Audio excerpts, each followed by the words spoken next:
So this is Firepole Marketing, which became Mirasee. So now, so you're on this journey. You've actually learned a lot from your previous failures and experiences. You built a lot of expertise along the way. So you did mention the term mentors. So what sort of mentors, and that could be a book, it could be blog posts, it could be a person or persons. Who were some of the mentors that helped you along the way, that guided you? Yeah, so two very influential mentors for me were Mitch Joel, who I mentioned, who contributed to the book, and another contributor to the book, Randy Komisar, who was a partner at Kleiner Perkins. He invested in Nest, and they did phenomenally well with that. He's a brilliant guy, and he also contributed a chapter to the book. And the way I connected with him was I had read his book. I think at the time the book was The Monk and the Riddle, which is a book about entrepreneurship that was very well rated. And I read it, and I was just starting out. I was like, 2 months into having a blog. I had, nobody reading it. But I reached out to him. I made a short list of authors that I really liked their stuff, and I found their contact information online. I emailed them, and I said, I'd like to interview you for my blog. Mm-hmm. And for a reason that I don't know what it was, he was like, yeah, sure, let's do it. So we set up a call. We talked for an hour. I interviewed him. And I did go above and beyond to over-prepare for that interview. Mm-hmm. I spent hours and hours reading his book and thinking about questions.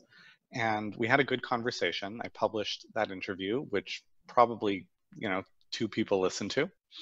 Okay. But, I don't think he was looking for me to make an impression in terms of breaking the doors down with how many people listened to it.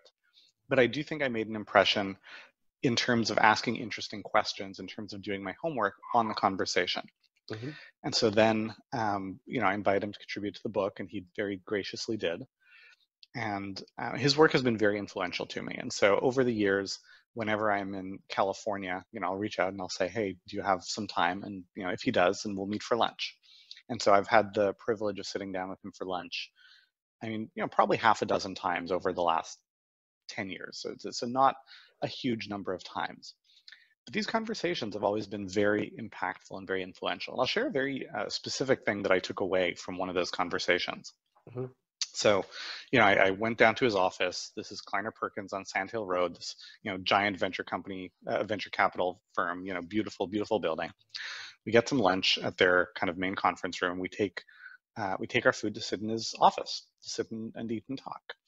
We get to his office, and I noticed that he has this giant desk with nothing on it. Like, not a paper, not a computer, not a pen, nothing on the desk. The office is just Spartan in terms of how clear it is. There's one little bookshelf with a bunch of books, including mine that he contributed to, which was very flattering to me. Mm-hmm. But the office was completely clear, and it was clear to the point where, like, it almost looked like, did you just move into the office, right? So I asked him, I noticed there's like nothing on the desk. Are you just coming back from a trip or something? And he said something that really stuck with me. He said, I realized early on in my career that the trajectory of my career and the impact that I would have would be less a function of the volume of work I did and more a function of the quality of decisions I made. Mm-hmm. And so I've been careful to eliminate and remove anything that might distract me from the most important decisions I have to make. And I thought that was just so insightful.